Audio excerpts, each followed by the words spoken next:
জাকাতের টাকা কাদেরকে দিবেন? আমরা অনেক সময় জাকাতের টাকাটা ভুল নিয়মে দিয়ে দেই।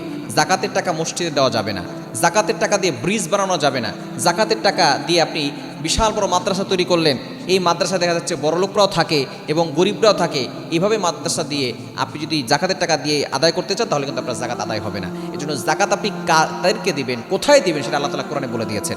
সূরা তাওবার ৬০ নম্বর আয়াতে আল্লাহ তাআলা বলে দিয়েছেন। 10 নম্বর পারার 15 নম্বর পৃষ্ঠার 9, 10, 11 নম্বর লাইনে আল্লাহ পাক রব্বুল আলামিন সুন্দর করে জাকাতের 8টি খাতের কথা বলেছেন। এই 8টি খাতে আপনি জাকাত দেওয়ার চেষ্টা করবেন। জাকাত কে দিবেন? যে নেশাব পরিমাণ মালের মালিক, বর্তমানে 52.5 তোলা রূপার মূল্য যেটা আছে, এই পরিমাণ মূল্য যার কাছে আছে, হিসাব করে দেখা যাচ্ছে 1,72,000 সামথিং, অর্থাৎ 1,72,73,000 টাকা যার কাছে আছে, এই পরিমাণ মূল্য যার কাছে আছে, সে 40 ভাগের 1 ভাগ জাকাত দিবে। জাকাত কাদেরকে দিবেন? আল্লাহ পাক রব্বুল আলামিন বলে দিয়েছেন সূরা তাওবার ৬০ নম্বর আয়াতে।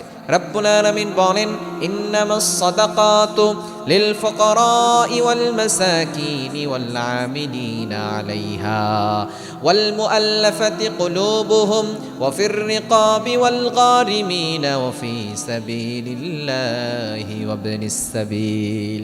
এই 8টি খাতে আপনি জাকাত দিবেন। 1 নাম্বার জাকাত দিবেন সাদাকাতুল লিল ফুকারা, ফকির যারা আছে, একেবারে অসহায়, নিঃস্ব অসহায় যারা আছে, তাদেরকে আপনি জাকাত দিবেন।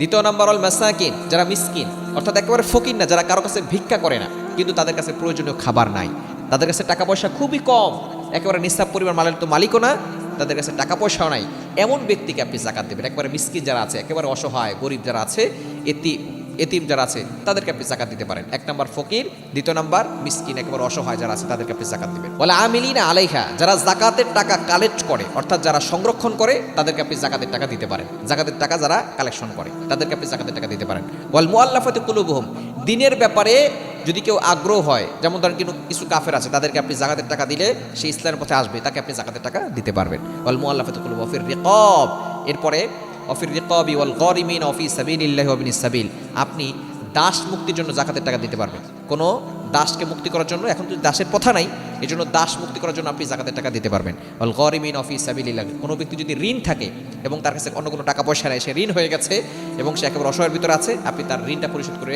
দিতে পারবেন জাকাতের টাকা দিয়ে। এরপরে অফি সাবিলিল্লাহ, যে আল্লাহ রাস্তা আছে, তাকে আপনি জাকাতের টাকা দিতে পারবেন। ইবনিস সাবিল, 8 নাম্বার যে মুসাফির, যে মুসাফির হয়েছে, যার কাছে টাকা পয়সা নেই, বিপদে পড়ে গেছে, তাকে আপনি জাকাতের টাকা দিতে পারবেন। এই 8টা শ্রেণীকে জাকাতের টাকা দিতে পারবেন। অন্য কোথাও জাকাতের টাকা দিলে আপনার জাকাত কিন্তু পরিপূর্ণভাবে আদায় হবে।